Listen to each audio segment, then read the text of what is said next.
Comment allez-vous aujourd'hui? Ça va très bien, merci. Good. Good. I always like someone calling my bluff. Maybe this is just a fake accent. He thinks it's working well with the ladies. No, I'm really French, I promise. You're really French. Well, does it work well with the ladies? Well, my American wife has a binding clause in our prenup that I'm not allowed to lose my accent. So. Okay. Well, I'm kidding, obviously. I understand. As Jonathan already highlighted, that I'm not a believer, but I used to be, and this topic that you're talking about today fascinates me. Mm-hmm. And I have a couple questions about, you talked about omniscience a little bit, but not too much. Mm-hmm. One question I have is, do you believe God knows the exact date and time that you will die? Yes.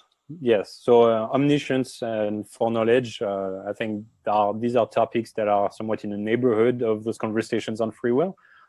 So I do affirm that God is omniscient, and I do affirm that he has foreknowledge of what will be the case.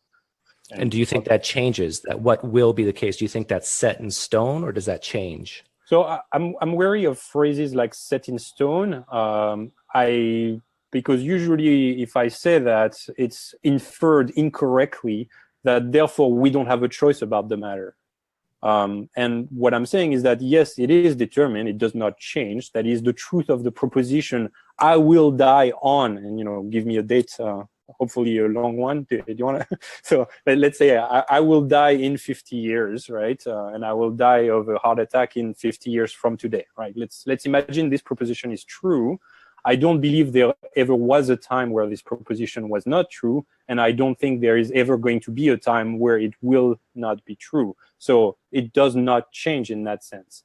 But what I do add to that, so it's not to moderate it, just simply additionally, I do claim that many of my future free choices are influential in determining that state of affairs. So yes, it is true and it's determined, but my choices are also determined, yet there is this counterfactual influence over the matter that I want to affirm. And that's the piece that I was trying to explain with the counterfactual sense of ability. That feels like a paradox, right? There's somewhat of a tension, and you release tension by showing that a counterfactual sense of ability to do otherwise is actually compatible with determinism. So, but before the creation of time, before you were even born, would you say that it was factually true that God knew the exact date and time that you would die? Yeah, so I think that's true. Now, when you phrase things like that, you enter into difficulties about the nature of the nature of the relationship between God and time, right? So you say before there was a world, did God know? It's kind of saying, well, if you go back then, was that the case? But then, if we're talking about God's state of affairs prior to creation, we're no longer talking chronological priority. We're talking logical priority. So that's where it gets a bit dicey. But yes, if you go back as far as possible in time, I think it was true which date I would be born and which date I would die, and that never changed. Is that fair? That's fair. And so let's not even use the word free will. I just have a simple question. If that is true, that before you were born, God knew the exact time, moment you would die, and let's say that's, I don't know, when you're age 80. My question is, could you commit suicide tomorrow? Well, so my answer is yes and no, depending on which sense of could we're talking about. That's the idea. So could you literally commit suicide tomorrow? Right. I understand, but the ambiguity is not about the action of committing the suicide. The ambiguity is on the sense of ability when you say could. So it's a modal question, right? Could it be the case that I commit suicide? Is there any possible world where you will end up dead tomorrow? So my claim is no, because I do claim that God determines that I will not commit suicide tomorrow.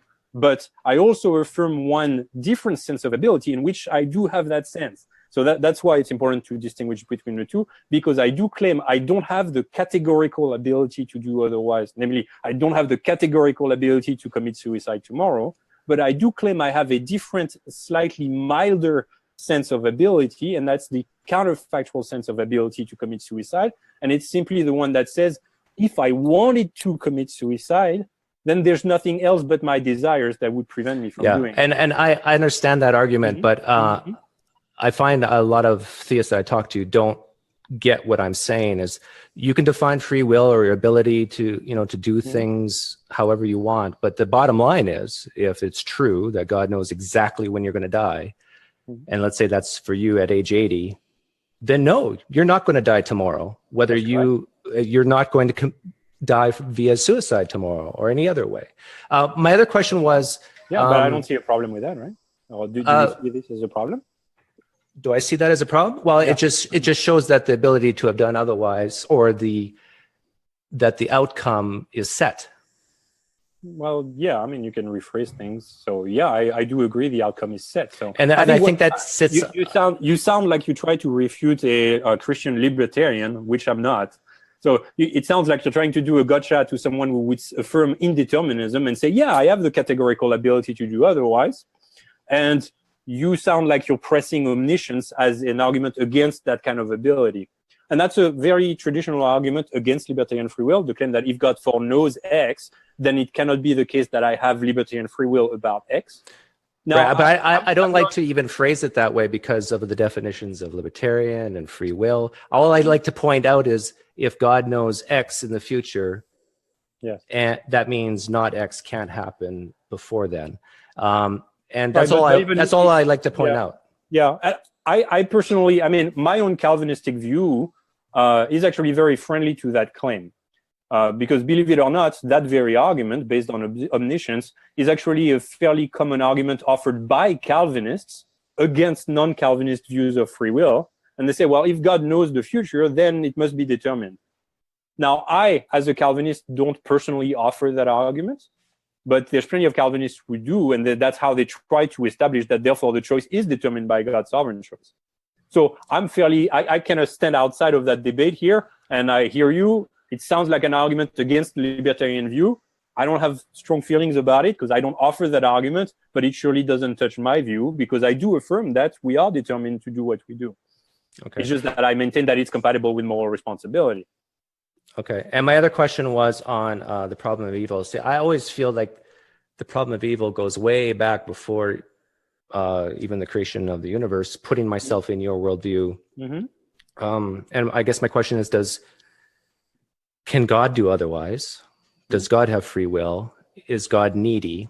And if the answer is God's not needy, he doesn't need anything, he's sufficient in himself. And if the answer is God could do otherwise, he does have free will, then I think the logical conclusion is that there would be absolutely no suffering, no evil, no sin if God did not create. Would you agree with that?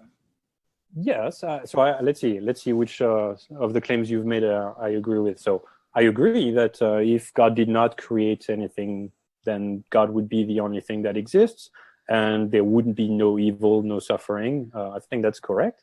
Okay. Then the question that you ask is, does God have free will?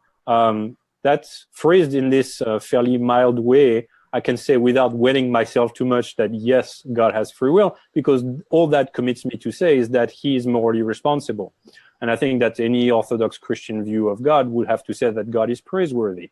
And I think that he's praiseworthy, in part at least, for some of the things that he does. So I think that, you take it even in the person of Jesus, was that praiseworthy of Jesus to die for our sins on the cross?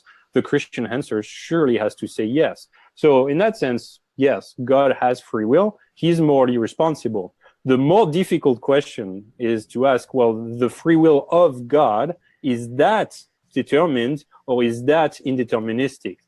Does God have libertarian free will? A Calvinist like me says that human beings are determined by God. Does that commit me to a certain view of how God's free will works? No, it doesn't follow. So I guess the question is kind of open, right? So all I've defended is the view that he determines what humans are going to do. If you ask my own personal view, I really don't know. I've alternated back and forth on this one. There are some arguments that I find somewhat convincing one direction or the other. So I'm really not sure whether God's free will is determined or indeterministic. And I've even heard some philosophers argue that God's free will is altogether different, that it doesn't even make sense to speak of libertarian or determined for God choices. It's an area of further study. I used to have an opinion. I no longer have one because I've read arguments against it that seemed to be strong or equally strong. So right now, I really don't know.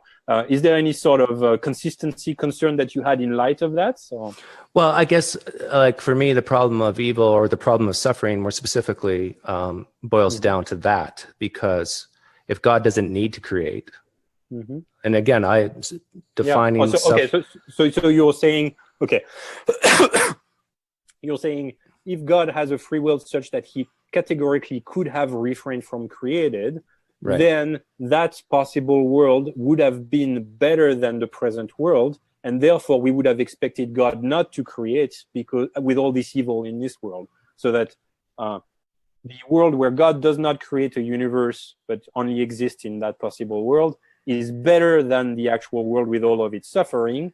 Therefore, we would expect that world to be actual, not ours, if God existed and was like that. Is that the and I'm defining better as even within that worldview. So, for example, it says in the New Testament that God wishes none to perish, right? Yeah. Now, the best way to guarantee that none will perish is never create anything. That's right.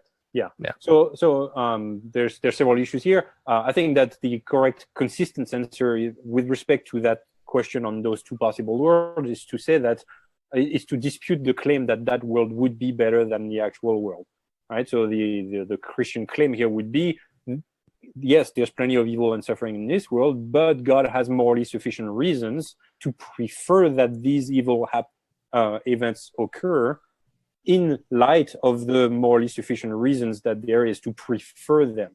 So obviously, I'm not in a position to tell you what those reasons are. This is what's going to leave you on your hunger here. But I think the consistent thing to say is that this world is, in fact, better than not creating, which explains why God didn't refrain from creating. Now, with respect to the other piece you asked, you said God's not desiring any to perish. I think that this raises the big question that I do discuss in my book, and I didn't get much time to explain here, is the idea of God's desire being one thing and then God acting against something that he tells us is a desire. So here, many times the libertarian and the non-Calvinist, right, the libertarian objector to Calvinism will say something like this: God determines that something happens, even though he wills that that thing doesn't happen. But if he wills that thing doesn't happen, then he could just determine it otherwise. So it's inconsistent to say that he wills something not to happen, and yet he determines it to happen. And here the consistency is actually found by clarifying that there are two different senses of will that are at play. There's one sense that's legitimate to say of God and evil, to say that he doesn't will it in the sense that he has a prescriptive will against it. And then there's a decretive will of God that can go against it. So the prescriptive will of God is what he commands to us. Let's say his set of moral commands: you shall not kill, you shall not commit adultery, you will love your neighbor as yourself, the whole shebang, the moral commands, and that's his prescriptive will. And so in that sense of the will of God, it's fully meaningful to say that he does not will that we commit murder. But then there's the decretive sense, the sense of what God actually brings about. That's a decretive will, and it's a proper use of the will of God, the phrase the will of God, but it's simply not the same. And therefore, they can find themselves to be in opposition, because you find some things that God prescribes that we don't do, and yet he decrees that we do. Classic example is the crucifixion of Jesus. He prescribes that we don't murder Jesus, but he decreed that it would happen because he had good reasons behind it. So you're saying, you said a lot there, and I want to make sure I'm understanding you. You're basically saying that God doesn't want anybody to go to hell, but he knew that if he created that there would be people going to hell, and he did it anyhow because he has a good reason. That's right. So I'm saying that there's a meaningful sense in which we can say that God does not want X to happen, but yet there's a different sense of wanting that we can say God wants X to happen. And those are simply two different senses of the expression he wants that. And I think obviously it's difficult when you apply it to absolutely everything in the world, including the instances of evil for which it's very hard to think of morally sufficient reasons. But the coherence of the claim should really not be controversial. That is, for any event X to say that God both prescribes it, but yet he decrees that we don't do it, it's coherent as soon as God has morally sufficient reasons to prefer that we don't obey his commands. So willing something and not willing it at the same time, or willing something and not doing it, is something that we even experience every day, right? I mean, in the morning, I want to get out of bed and I don't want to get out of bed, right? And it's not a contradiction. It's just two different senses of wanting. I want to stay in bed because I would like to sleep some more, but I want to get out of bed because there are some things that I would prefer doing rather than staying in bed.